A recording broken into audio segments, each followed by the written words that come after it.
Hello, takulandirani kuno ku Mabena Studio. Tabweranso ndi uthenga wina wa mtumiki wathu Twaibu. Mverani uthengawo komanso mutumizire achibale ndi alongo kwina kulikonse kumene ali, kuti nawonso amvere. Tili mu nthawi ino yotsiriza.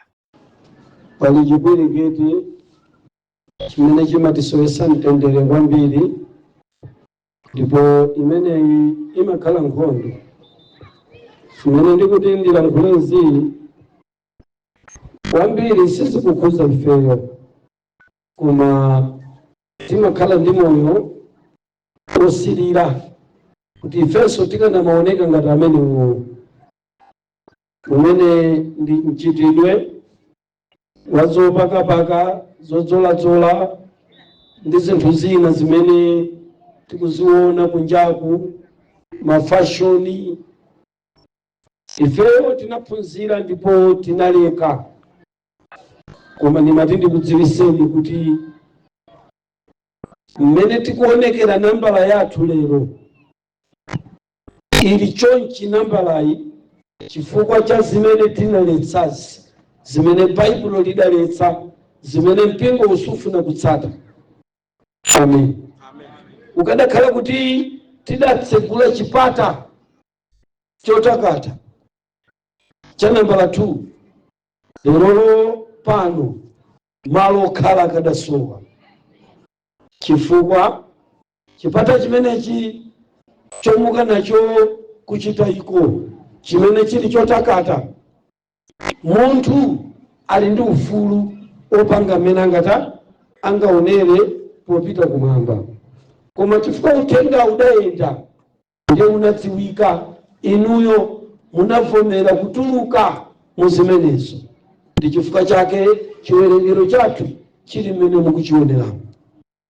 Amene amamvera utumiki umene timatumiza kapena kulalikira ndi mamiliyoni ndi masauzandi, koma amangokonda ndi kudalisika ndi kumvera, chifukwa zimene timaphunzitsa zija ndi kulankhula zija ndi zowawa ndiponso ndi zovuta kuzichita, ndipo anthu ambiri sangakwanitse. Amen. Pangofuna kuyambapo ndimati ndikudziwiseni kuti kuchokera kanthawi kufika chaka cha 2021 kudziko lonse lapansi kunali makampani opanga zodzola akuluakulu odziwika bwino okwana ngati 46. Ndipo kusataniki kuli chiwanda chimene ndikalonga wa utumiki oyendesa makampani azodzoladzola zimene anthu timadzola, chimene amachitcha kuti dometama. Pamene pakuyenda dometama pamaukha magazi, koma makhala wonunkhira kwambiri. Tsiku lina ndikulankhula nkhani ngati yomweyo, driver wina anandivomereza kuti ndimadusa dera lina pa nkhalango, ndiye ndinayima. Koma mmene ndimatsika mgalimoto kuti ndipite pa Chile, ndadzaona patala kuti pakuchoka mkukuluzi wa magazi ambiri ukuchoka dera lina kupita kwina. Ndiye ndinafuna kuti ndithawe poganiza kuti ndi munthu, koma mpata woti ndithawe usadafike ndinadabwa fungo lonunkhira kwambiri. Chiwanda chimenechi chimatchedwa kuti dometama, ndiye mwini wake wa zodzoladzola zonse zimene anthu amadzola ku dziko lapansi. Ife ngati ana a Mulungu tikuyenera kudzipatula ndi kupatuka mu utumiki wa zodzoladzola zimene anthu timadzola, chifukwa chipembedzo cha Satana chalimbikitsa kwambiri ngati imeneyi. Amen. 1 Korinto chapter number 3 verse 60 mpaka verse yake number 20. Tiwerengere na atumika Mulungu. 1 Korinto chapter number 3.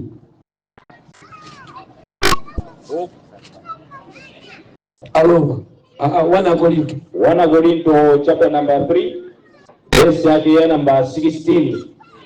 Mawasogolera kuti Akristu ali nyumba ya Mulungu, Yesu ali maziko a nyumbayi. verse yake namba 16. Kodi simuziwa kuti muli kachisi wa Mulungu ndi kuti mzimu wa Mulungu agonera mwa inu? 17 verse.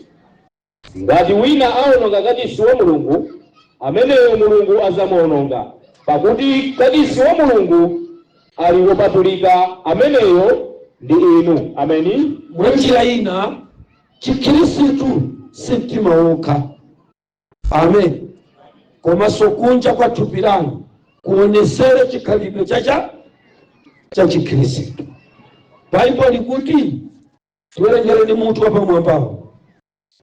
Moto osogolera kuti Akhristu ali nyumba ya Mulungu, Yesu ali maziko a nyumbayi. Amen. Akhristu ali nyumba ya Mulungu. Ndiye kuti mwanjira ina mukatembenuka mtima mumakhala nyumba ya ndiye kuti simene sakhalakhala apa basi ndi nyumba za Mulungu. Ndiye nyumba imeneyi chifukwa chakuti ndi ya Mulungu, ndiye kuti tikuyenera kuyang'aniranso bwino mmene nyumba iyi ionekere kunja kwake. Amen mpingo. Amen.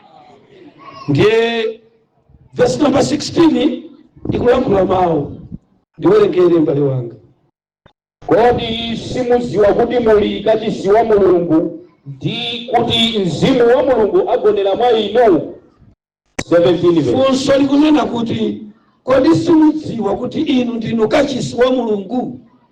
Na pamene mukufuna kujoyina mpingo, kupangira amene mwabatizidwa ndi amene muli ndi chilakolako chofuna kusapembedza nafe, ife timakhulupirira kuti tikatembenuka mtima ndife nyumba ya Mulungu. Ndipo nyumba ya Mulungu tikunena thupi lathu, osati mtima ayi, koma thupi ndi nyumba imasanduka kukhala nyumba ya Mulungu. Ndiye verse number 16 akufunsa kuti kodi simudziwa kuti inu ndinu kachisi wa Mulungu? Amen. Amen. Sana tinene kuti inu nonse amene mwabwera pano mutafunsidwa funso limeneli, mungandivomere kuti simudziwa kuti ndinu kachisi wa Mulungu ngati? Timadziwa kuti ife ndi kachisi wa chani? Ndiye kachisi wa Mulungu ali ndi ndondomeko yake imene ayenera kuonekera pakati pathu. Sotamvera mmene tinali kupembedza Satana ndi kumene tidadziwira kuti zotsolatsola zimayendesedwa ndi mzimu wa Satana waukulu kwambiri umene umayang'anira zigawo 36 malijoni okwana 36 tumachedwa kuti domedama. Nkhope yake imaoneka yokongola komanso yachizimayi, ndipo pomwe wakhala umamveka fungo lokoma kwambiri, koma umakhala ukukha magazi. Amen. Chimenecho ndiye chiwanda chimene chinalowa mwa anthu ku dziko lapansi nkuyamba kupanga zotsolatsola zimene timaziona ku dziko lapansi. Amen mpingo. Ife ngati mpingo wa Mulungu sitiyenera kutsola mafuta aliwonse, amuna kapena akazi. Chifukwa mkatikati mwa mafuta ngati amenewa Lucifera analowamo kudzera mwa kalonga wace amene tikumutcha kuti Dometama. Mawu a Mulungu posindikira chiopsezo chimene munthu otembenuka mtima otchedwa kachisi uja amakhala nacho, ingakhale akufuna mitima ikhale yoyera, anatengaponso mbali kunena za kachisi wa munthu amene ndi thupi lace la iyeyo likhale kachisi wa Mulungu. Mwanjira ina Mulungu poyitana munthu kuti atembenuke mtima sadangonena za mzimu wake okha, ananenanso za thupi limene mwabwera nalo. Amen. Ndiye kuti chita chilichonse chimene mungachite mosasamala pochichita apply pa thupi lanu, muliganizire kuti thupi limenelo ndi kachisi wa Mulungu, ndipo mumakhala kuti mwatenganayo mbali yoononga kachisi wa Mulungu. Amen mpingo. Kwa kumveka Amen. Amen. Ketwerenge buku la Roma pamene tikuchoka kwa Korinto tichoke ndi chithunzi chakuti pamene mwakhalapo inu ndinu kachisi wacha, ndipo Satana amabwera kufuna kudzapaka penti pakachisi amene. Ndiye ifeyo tikuyenera kusankha zimene tikuyenera kuyika pakachisi wa Mulungu, chifukwa zinthu zina zimene zapangidwa ku dziko lapansi zapangidwa mothandizidwa ndi Satana. Ndiye kuzika pa thupi lathu timakhala kuti tikulidetsa thupilo. Chiphunzitsochi chikuthandizanso ni kudziwa kuti chikhristu si mtima wokha. Amen. Komanso thupi lanu, fuka thupilo akuti ndi kachisi wa Mulungu, ndipo mzimu wa Mulungu amagonera mtima umene Mulungu. Amen. Aroma chapter number 1 verse yake number 21. Aroma chapter yake cha 1 verse yake ya 21. Mau osogolera kuti kuyipitsitsa kwa wanthu. Verse yake ya 21.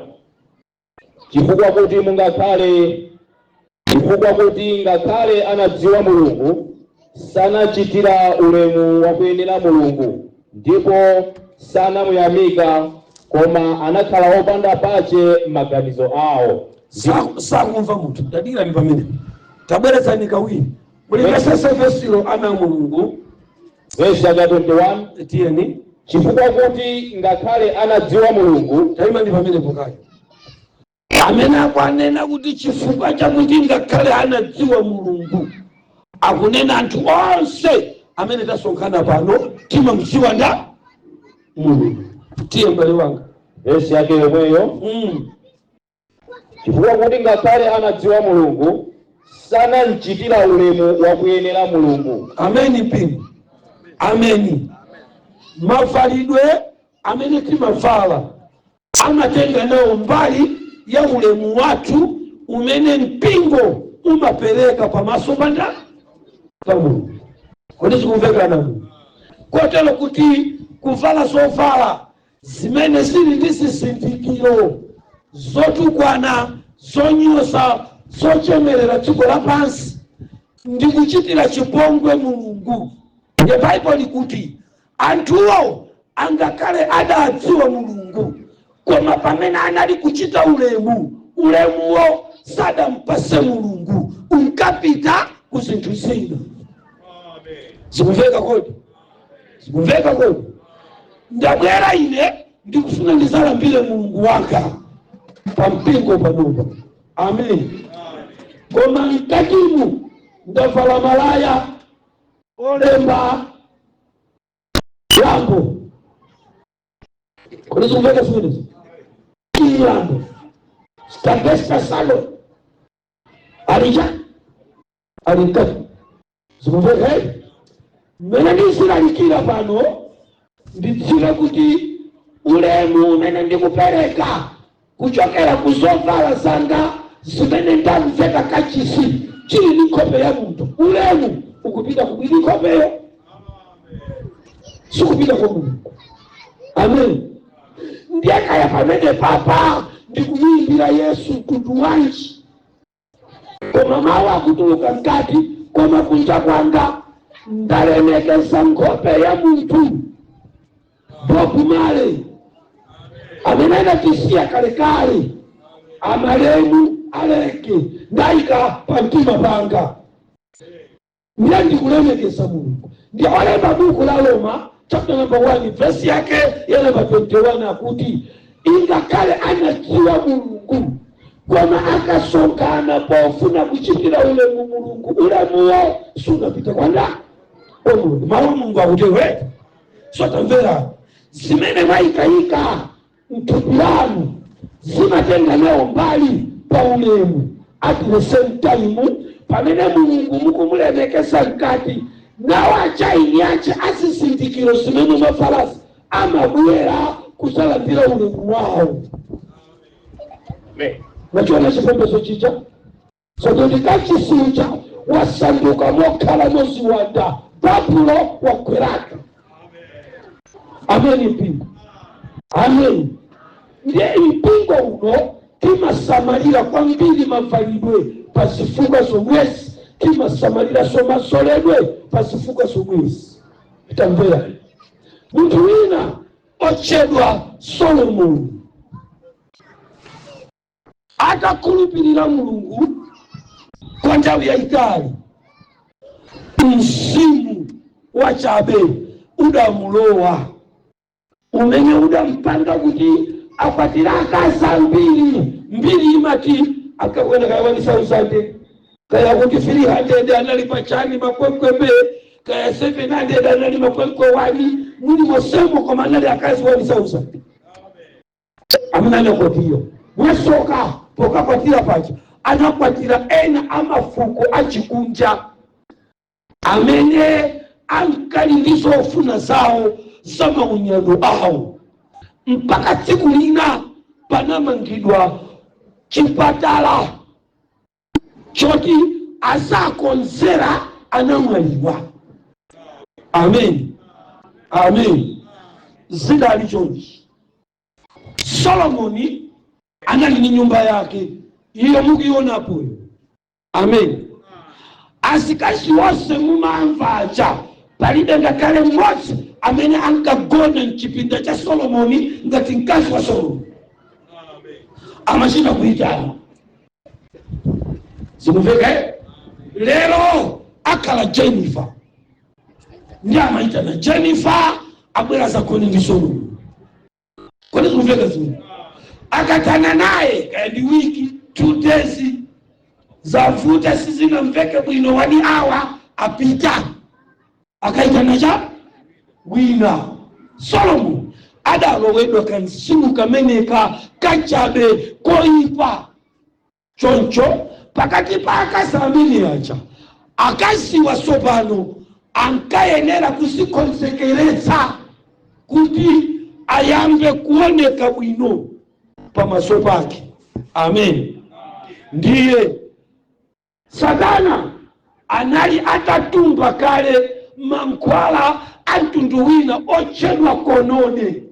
Konode unali mtengo umene ziwanda zinkasakaniza mungawika yapa umamveka ngati mucha muchitira kuti mwaikapo fix zikumveka kaya kapena pamono katika chinja zikumveka kumeli koma kama enda ngati petro. Ndiye konode ucha amansinja ndiye amagwira mabele akagwira mabele wa 5 minutes mabele wa amaima onsewa ndikukungika mko. Kodi zikumveka zinu mankhwala pali mankhwala yena amene timagwirisa ntchito foundation yake ndi ziwanda musapita nazo kugahena pamene mukufuna kupita kumwamba musamalire zinthu zimene zizi. Amen. So pamene zimene ndikukugawira izi ndi umboni wanga wokhalisa kuchipembedzo cha sataniki. Amen. Umene siningalole kuti Mungu apita ngakhale kwada osamva ziti zimene zizi. Ndiye konade ucha ankampaka ndiye mabera amaima njo. Amen. Zimveka akapaka kwambiri nchafu zimafufuma. Zikumveka ndiye adali ni madotolo amene adawayika pamene popo chipembedzo chimenecho chokonza thupi chinkachedwa kuti chemos. 1 Mafumu chapter number 11 muwerenge mafasa mtumiki wa Mulungu verse 7 mpaka na verse number 9. Chiyambi cha masaluni, chiyambi cha cosmetics, chiyambi cha sosola chidayamba history yake ndimene ndayamba panopa. Zikumveka kodi koma tukani imeneyi tikoza kufika na itendi koloko ya usiku mwakozeka sio talewa. Ameni piku. Ameni. Tia na yombale wangu 1 Mafumu chapter number 11 namba ndiwerengera verse yake ya namba 7 mpaka 9 tikufuna tuone kuti kodi mchitidwe uwu umene lero tikulimbana nawo umene wapangisa kuti uthenga uwu asimayi ambiri kapena anthu ambiri apamwamba amayi ndi abambo asa ujoyinidwe ndi anthu wamba chonchi chifukwa chake mchani athawa kumene ku. Amen mpingo. Tena zona verse number 11. Wani Mafumu chapter chake cha 11 verse yake number 7 maosogolera kuti Solomo azipereka kupembeza mafano. Mwaiva kali Mulungu ayikidwa naye. Solomoni anachita kusipereka kwa kupembeza mafano. Jamani chedwa kale pamili. Amen. Sola sonse ndizimene zimaoneka ngati fashion kudziko lapansi zili mulungu wake ndipo zimenezi ndi mafano. Besi ya mafano yakona pakuti munthu aliyense akamatsola amafuna achita transform achoke pena pamene anali afanizidwe ndi chinthu china chake.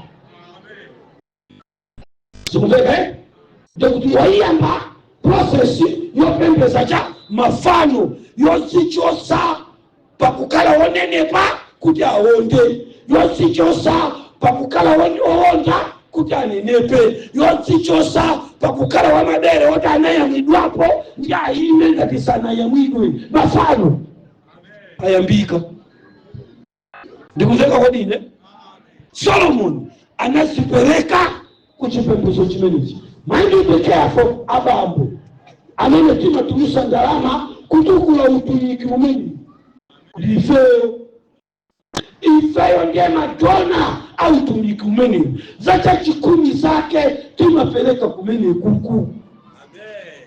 Amaitanisa chitandizo kuchoka matumba watu choti tipange support utumiki utiwa umene huu. Taisina kumadandaula kuti nyengo zikulimba Mulungu akudandaula kuti anako tutikapa samba komiliwa cha chikumi chake chipita kumilungu yochenda chemos kunena kuti cosmetics.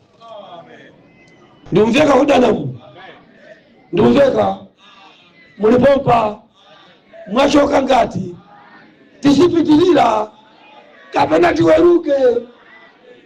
Tiwerenge verse number 11. Verse yake number 7. Pamenepo Solomo anamangira Kemosi fano lonyasitsa la Amoabu. Taima ndikaye fano lonyasitsa la Amoabu likuchedwa kuti Kemosi pasopo chinali chipatala chimene chichi. Sikumveka chinali chipatala chimene chimapanga transform maonekedwe a munthu. Ndiye Muisraeli chinabwera ndi akazi achikunja amene Solomoni adakawatenga. Nditasankhidwa lero pa mpando wa president ndiye kuti kundifunsa msonkhano wanga wayamba ndisanena kuti tikumulekaye mafano makachisiwasa mafano kunena mwakonzera sisi timwina Mose chifukwa ameneyo ndi azukulu a Kemosi. Kodi ndikufana namu?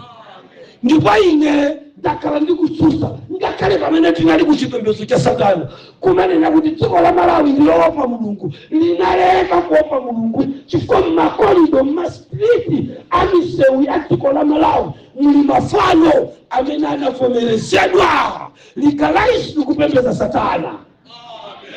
Koma mudzinga lochena kazikumveka zimenezi tamvera ni ana Mulungu. Tawereka ndi verse ili chasopa. Verse yake number 7. Amen. Pamenepo Solomo anamangira Kemosi fano lonyasitsa la Amoabu ndi Moleki fano lonyasitsa la ana Amoni misanje. Ya somo kupupuluma pang'ono. Verse yake number 7. Ya pamenepo Solomo anamangira Kemosi fano lonyasitsa imani pamene kumwamba akamayang'ana the entire system yazozola ya machenedwe kudziko lapansi Mulunguyo amaona chifano chonyasa chitayimirira. Ndechenjezo ndi anthu amene apanga chisankho chopita kwa Mulungu sayenera kulowa ndi kupembeza mafano amene wawa chifukwa amene wandi direct mafano akutchedwa Kemosi anamanga Solomoni pa phiri la Moriya. Amen mpingoni. Kodi zimveka zimenezo? Ngati mukungofuna kuti choina muvomereze kuti muyenda kudzaoneka chilengedwe kuno. Amen mpingo. Koma ngati kupembesa Mulungu kukuipirani chisokoso tatsekula masulano mkapita musakabwereso. Mutileke ife tipembese Mulungu. Sitikufuna mafano akioneka pamene tikupembesa. Zimabweza kukhosi. Amen mpingo. Zimveka zimenezo? Verse limenelo tawerenga bwino ndibafuna paleka tokeni akutipasa milungu iwiri tiye. Pamenepo Solomo anamangira Kemosi pano lonyasisa la Amoabu. Why? Ndipo Lesi pano lonyasisa la ana Amoni misanje. Pampililiri pasogolo pa Yerusalemu. Amen. Ndiakuti anamangira Kemosi komanso Moleki. Makosana tikanyamuka pamenepa ndizoona tikocheza dite Nikoloko. Fungani ndio ufuta kwambiri. Anamangira Solomoni anamanga makachisi awiri achipembezo cha mafano. Panali Moleki limeneli ndikuwa la nsembe limeneli nkasunga usungwana lochedo Moleki linkasunga usungwana akaziwani sausande akakakona ni Solomon. Munamva kuti mama bado ana menemo. Amen. Akakona nao saka apasa mimba. Ikale peleka blanji mimba. Panali chipembezo chochedo Moleki.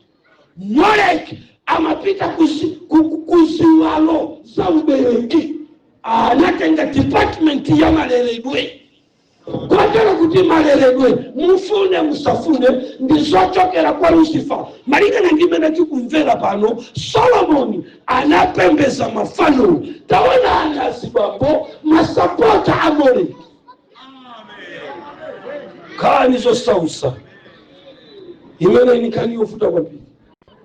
Amen mpingo. Imene koma nikani yofuta kwambiri. Koma limene lilomba patizadi kuti asifusa kuti ndiangati akalowe panali cholinga. Apa ndangati angakalowe.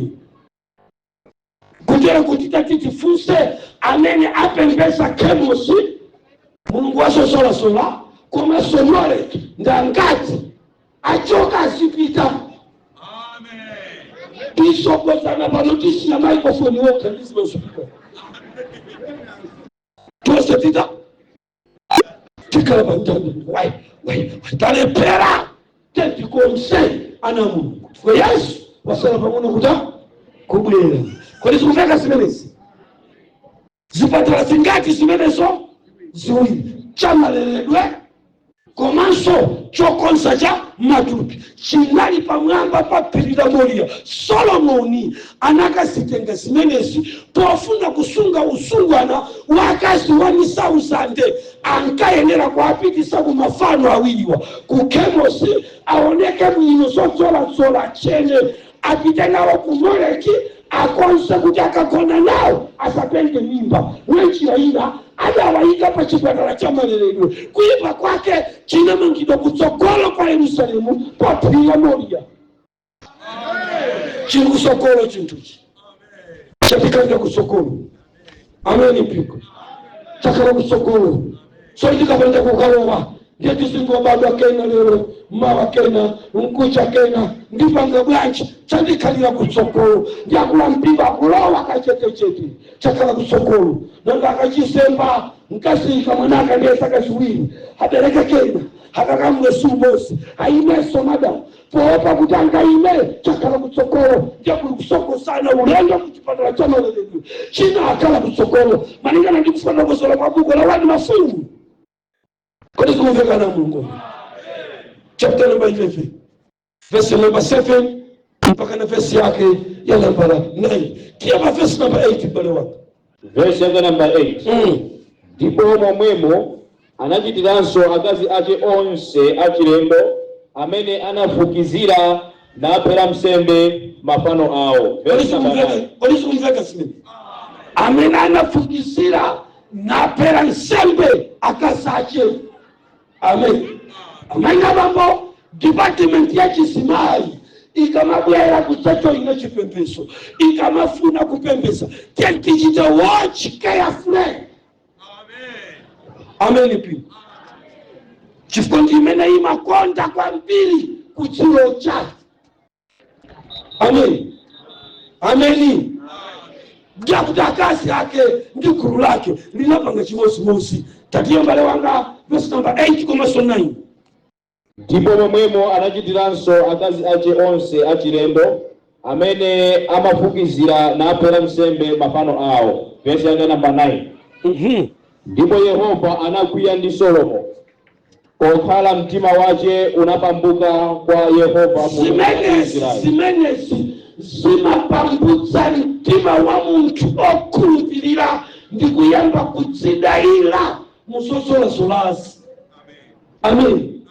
Muzimafano zimenezi zamaleredwisi motanyana Mulungu kuti zikapambutse mtima kuchola kuchena kwa njira iliyonse kumene kumaphatikizikapo zimene ndikuzinenazi kumaumba self kudzidalira kwanda kwa ino nini. Amen. Amen. Panali nthawi yake tisanayambe kupembeza Mulungu tikumayendera dziko lapansi kudziko lina tidakapeza perfume amene dzina lake ankamutcha kuti chifi mwachepa paneni sana limasewera chifi kodi zikumveka zimenezo mwafusa yaya wawo sindinakwatirani ndimsikanamini koma ndinati kufika kunyumbapo ndikungokhala pa khombe sina mpesa kuchokapo amafikira kuzauza amayi yake kuti anabwera tu aimwe wafusa. Amen. Amen. Sana ni masewera unati ukapita pa maliro apamanene kuti chai fungo ponsepo kubalalika olo pamene popo akazinga nyeza akazinga nyama nisiteka vipere chungu basi posepo tapera nthawi yosiya siku lakuti sina sole makosana ndimakalira kugwira apa kuona ngati sina vale tupi ndimaimva kupepuka ngati sina sangwe tupi ndimamva kuti china chake sichili bwino. Mukundivomera zimayi? Mukundivomera kuti ukakodwa musosolasi ndiye usiye osatsola olo uvale bwino umasimva kuti sunaka sindikuoneka bwinoyo umakhala kapolo wa zinthu zimene susu. Amen people. So tabwerezani verse number 9 kuti wachokera. Verse number 9. Ndipo Yehova anakwiya ndi Solomo kokhala mtima wache unapambuka kwa Yehova Mulungu wa Israeli. So tamvera mtundu umene wasofala chitoto number 2 mtundu umene wasosola ungali ndi ansembe achikazi amene ankasonkhana kwa milungu imene iyi. Amen. Ndingangopereka chisanso chabe ngati kumpingo watu ndiye kuti tingatenge ngati kuti asimayi atolika mwekhalakhala papa sikuveka ukatolika kati nene kuti masistere katitero kaya ndiye mwanjira ina kumakhala timu special ya chisimayi imene imasungulira kuwa la nsemberi ndiye milungu imene yoyo inkatchedwa kuti Keteshima. Kodi kumvaka so mukati Keteshima mu second language ndiye kuti mukunena kuti holy woman. The word holy woman ndi kumene kunachoka mawu akuti beauty.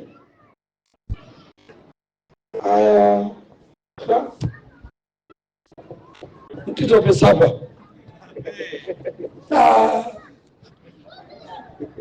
kodi Mulungu msikuta pobaba inu amanu pokuberekani anabereka ndi sitini zosola zamafuta yale mabado kachitini kaeka mafuta pa kabotwa kama mafuta kenda kwa imu zina kalabwa kani so sausa kwa bi ameni mpingo ndiasi mai ameni wawa ochedwa hore uma ndi mzimu umene umapangisa kuti mzimayi aziche kuti ndikufuna ndidzioneka bwino ndipo chimankokerera kumankhwala antundu wina odzola akumwa kuti aoneke bwino mpaka afike pa mtandanda wa Geteshiwa hore uma. Kodi ndikumveka ine pa tilimosi kodi anamu Agalatia chapter number 5 verse number 16. Agalatia chapter number 5 verse number 16. Pamwamba maosongolera kuti ntchito za thupi ndi zipatso za mzimu. Munjo pamene pakuti ntchito za cha thupi licha pano lachulidwa kuwana Korinto apaso akulichulaso pamene pandibwereze kumanena kuti chikhristu ndi mtima kwalingana ndi mawu a Mulungu sikusemphana. Chikhristu ndi thupi la munthu ndi mtima womwe. Sizoona kuti munthu akhoza kukhala woyera nkati ndiye kunjaku kwa imba mwachisanzo mmene ndikulalikira ndikadakhala kuti ndavala t-shirt kumbuyo ndiyendalemba Cashback proper best bill utenga mmene ndikulalikirira kumungu inu mungaolandira utengawo ukuku shaki chibuku ila baba ndiye zilalikira muonali akosana musama kusisine kupembesa kwa nkati kumene kuonekera kunja kwake. Sosa kuti mwachena mamini chalichi akabudula chalichi anyoso chalichi miboza machalichi wa kupita kukahena mukamuuza debate. Asachile mashauri sitika kocheza unandia ukofanana.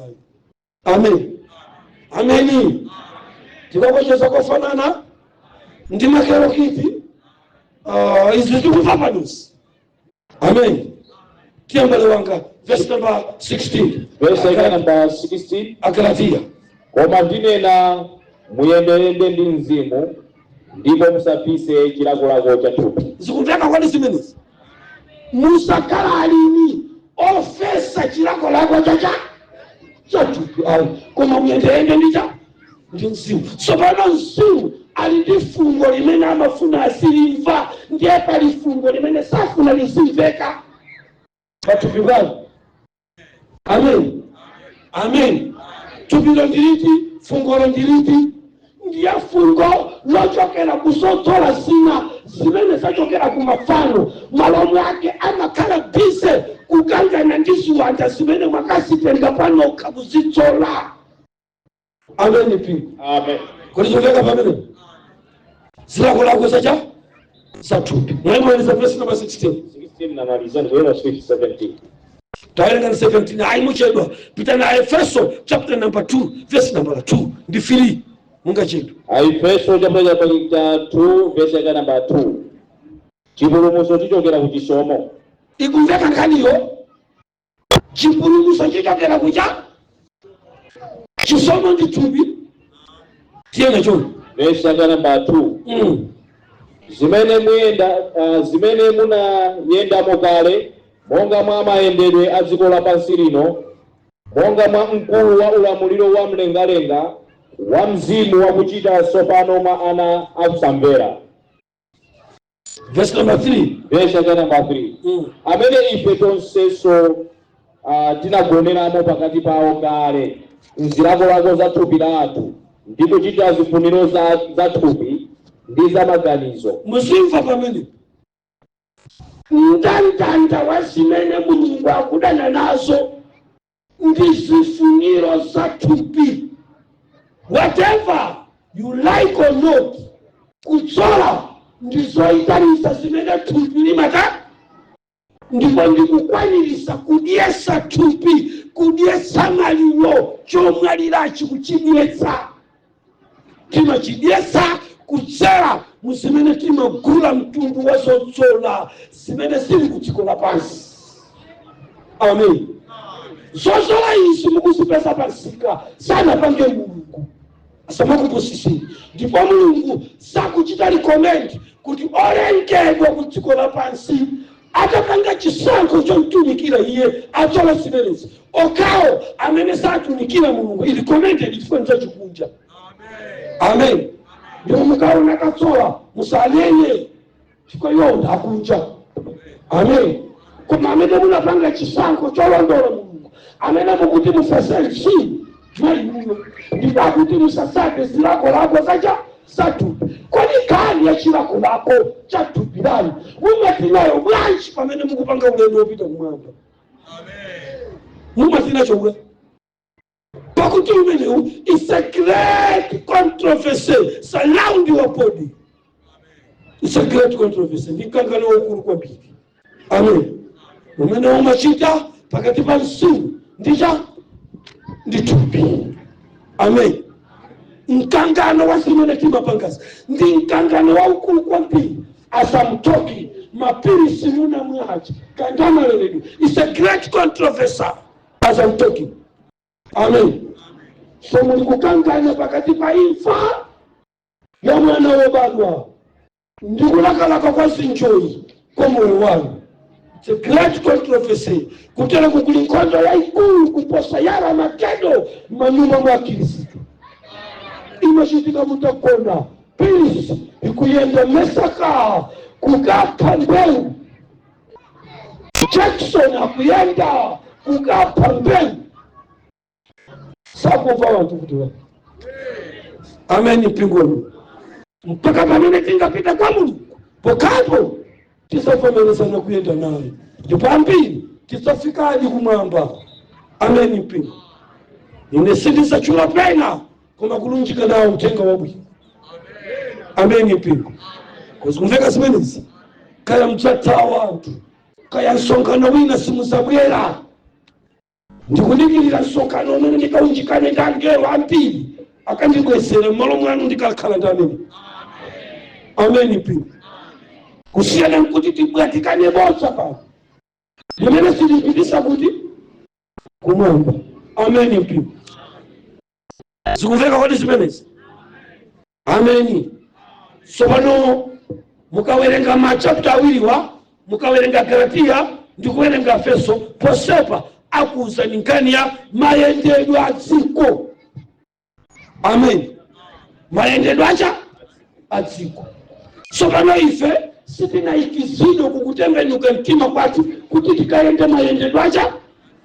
Ndiye Kristo akapanda kutsiwa mayendedwe a dziko amakakuyenda mayendedwe a dziko ndikumakatenga mayendedwe a dziko kukakhala nawo pa chipembedzo. Ndiye timamtsiwa kuti awani mayendedwe acha awani mayendedwe a dziko. Amen. Amen. Amen. Amen. Ndazobisa kati ayaye ndamakhalira ukodola alikudache mwaliano wawawawa achimwaliano wawawawa bwanje achimwaliano wawawawa bwanje. Amen. Kuona kuti muntu akukakamirabe kukhala kwa Mulungu koma mayendedwe ndacha ndadziko. Amen. Mpingo kani zimene sindizososa kwambiri kodi tili limodzi mpingo wa Mulungu mwachoka kapena mulipo mwipo kadikirani pang'ono na Mulungu ndangosala ndi 20 minutes kuti ndichokepo pa. Amen. Amen. Simayimva nkani mene mwayimva nkani mene Exodus chapter number 33 muwerenga verse number 3 mpaka 6. Exodus chapter number 33 verse yake ya 3 mpaka 6. Tia mbale wangu Mulungu akuti sazawaperekezanso. Yes, mfeke pa ineyo ulanjwa uwu ndikulekera pati awawa sindata unali mpingo wana Israeli watuluka ku dziko la Igupto ndiye Mulungu akunena kuti anthu awa sindidzaenda nawonso. Chifukwa chani Mulungu akunyanyala popeza mitima inali itapeseka. Ananyanyalanji verse number 3. Verse yake ya 3. Udziko koyenda mkaka ndiye uchi ngati madzi. Pakuti sindidzakwera pakati panu. pakuti sindidzakwera pakati panu eya popeza inu ndinu anthu opulupudza ndingathe inu panjira. amen. Ulendowu ndinene Israeli ine sindidzakuperekeza nsoni chifukwa ndikakhumudwa panjira ndikutani chifukwa inu ndinu mtundu opulupudza. Tsopano mukati opulupudza ndamene sakumvera ndondomeko zamayalidwe pakhomo akakhala mwana timanena kuti wobudula watayaso. Amen. Sikumveka kwenu? Wakula kuchipinda hakwakwakwasa chino chake chihafiti kwetu unenelezo kwanja ndiwopulupudza. Amen. Amen. Kampunga kamene munabisa kuti ndidye ineyo wanyamula kapu imene ulendaye panja mumangozoni mwana uyu ndiwota andidiyesera mpunga wanga kwakunula pungawo ndiwa madawa muntu uyu ndiwota ndiwopulupudza. Amen. Sono Mulungu sakukondwera ndi mtundu wa mbewu ya Chikhristu yopulupudza imene imakokerera maonekedwe a dziko lapansi mayendedwe a chifuniro cha Satana nkumatengera kuza uzimu. Mukupangaku kupulupudza sindipita nalo. Verse number 5. Verse number 5. Ndipo Yehova anati kwa Mose, nena ndi ana a Israeli, inu ndinu anthu opulupudza, ndikakwera kulowa pakati pa inu mkamphindi kamodzi ndidzakukanthani, koma tsopano vulani zokometsera zanu. Ya mwaimva kanija chimene akusira kwaperekeza wamva kuti akumenyana.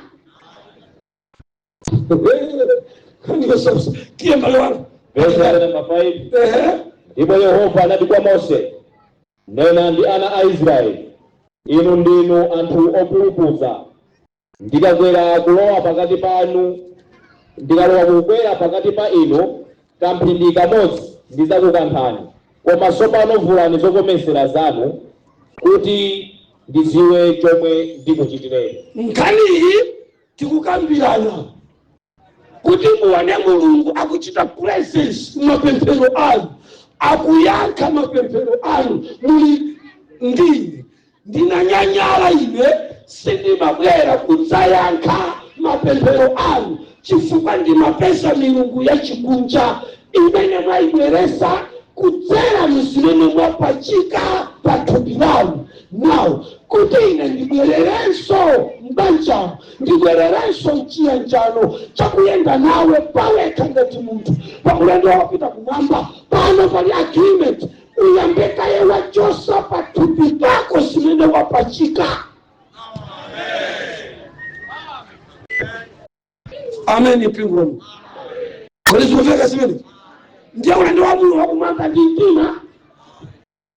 Akunyanyala indi Mose, wanyanyala indi Aroni amene wandafa ungala, akunyanyala wanda profeti mwini wake wachilengedwe.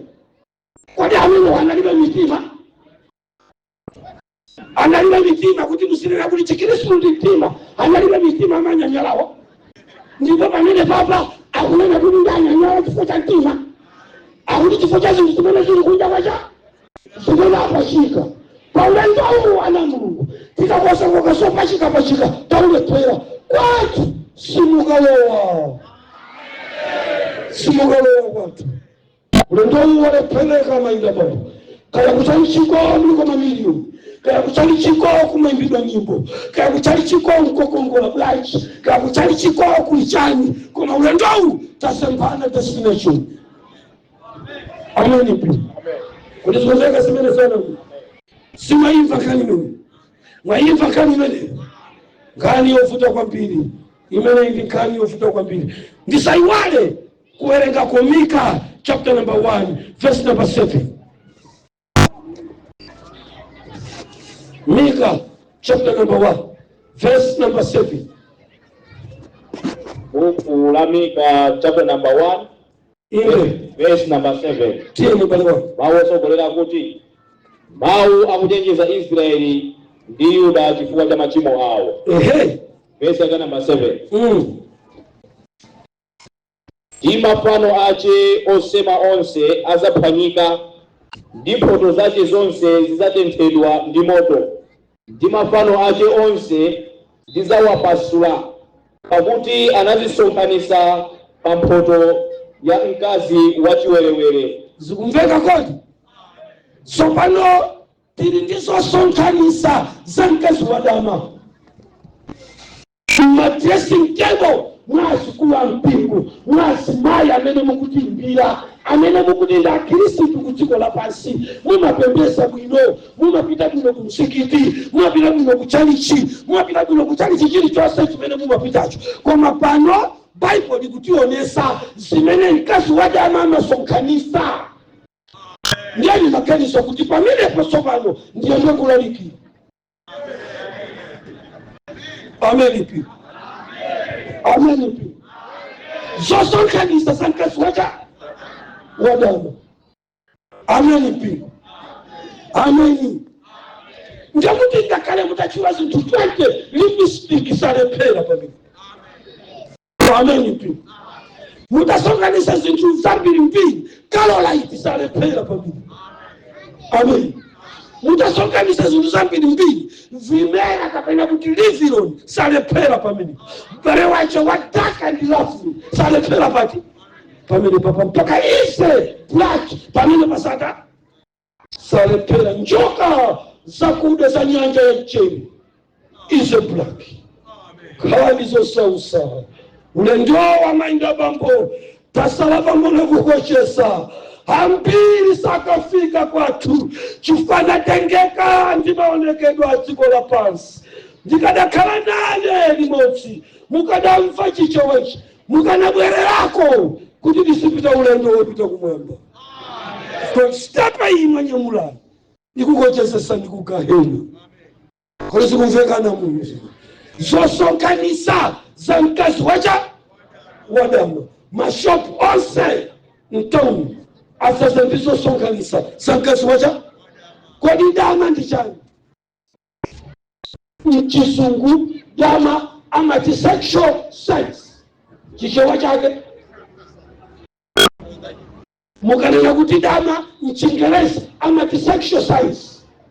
Mwana masanga ofisire mwana ndiye mukati sexual science. Chichewa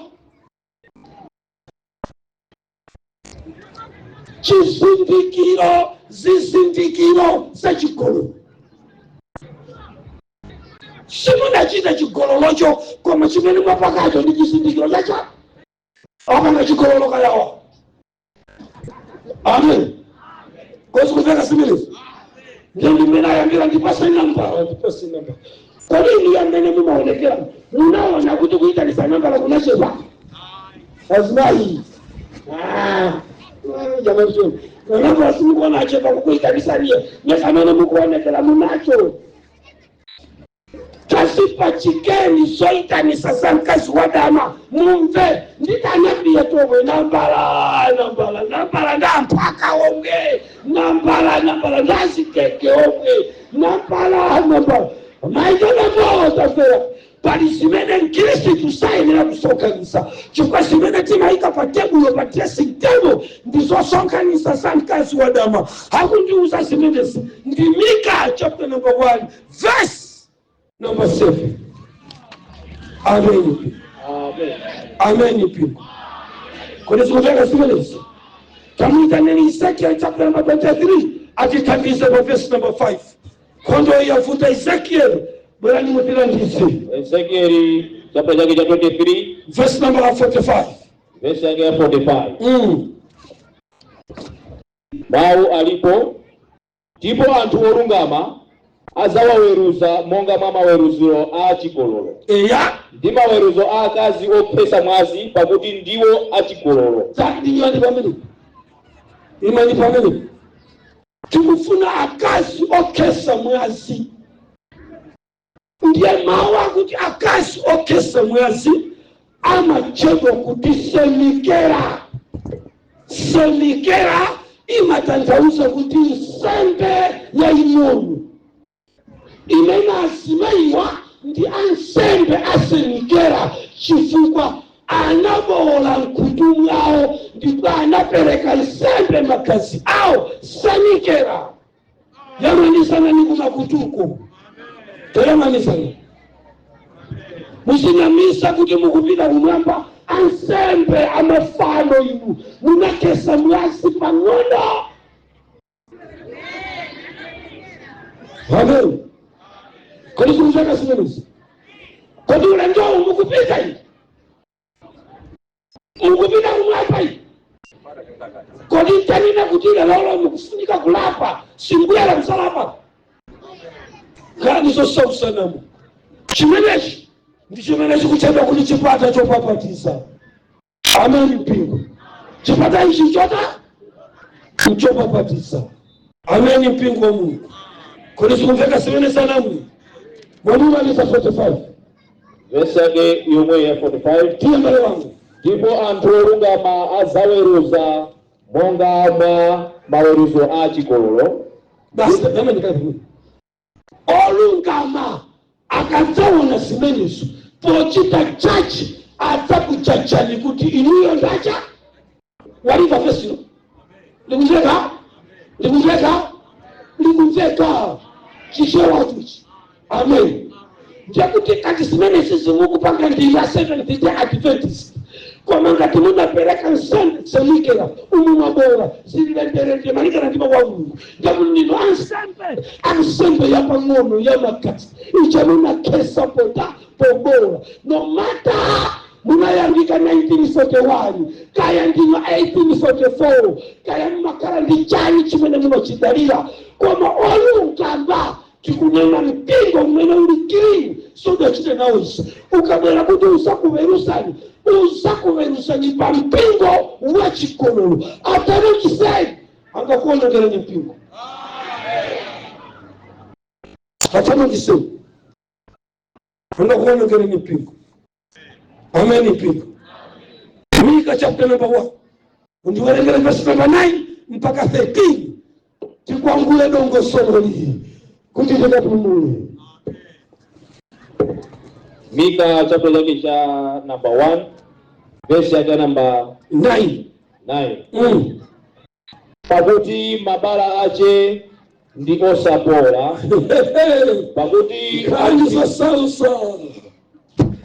kani salsa werenga mbali lisakubalalisa. Pakuti mabala ache ndi osapora pakuti afikira ku Yuda afikira ku chipata cha anthu anga ku Yerusalemu.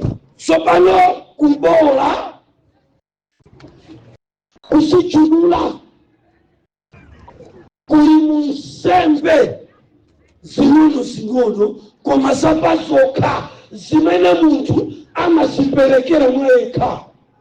Nsembe imeneyi imaphatikisa kwa anyamata amastabeshoni kantundu kobwinula kali mugulu la nsembe zozipereka iwo eni pamaso pa Mulungu.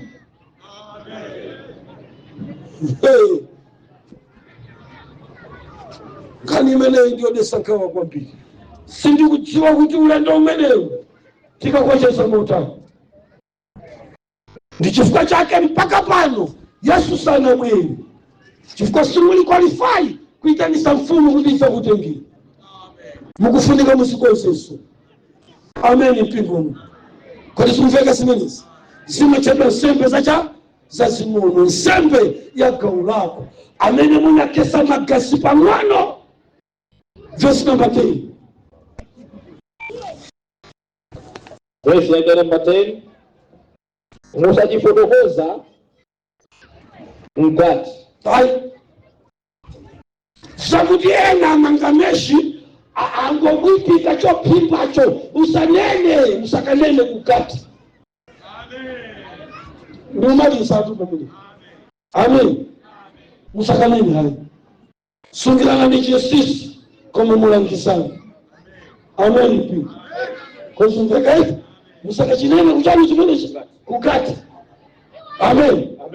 musakakalira kuti iyayi kuchali chiku analikuwa inake anavala meshi ndi anangochinga ndichopimba iyayi ingokambirana naye nisimedesi musakanende kucha amweni mpingo wa Mulungu amweni mpingo mungandirole kodi kuti ndikochesere pamenepo 12 mpaka 13 ndimusiye kuti tikapumbule tipemphere pemphero loseka sabata mbale dimba bwerani mutisekere sabata mpaka tsiku limenelo. Ameni mpingo wa Mulungu. Tathokoza chifukwa cha kumvetsera utumiki wathu wa lero ochokera kwa mtumiki wathu Twaibu. Tumizirana achibale komanso ndi alongo komanso sayiwala upanga subscribe.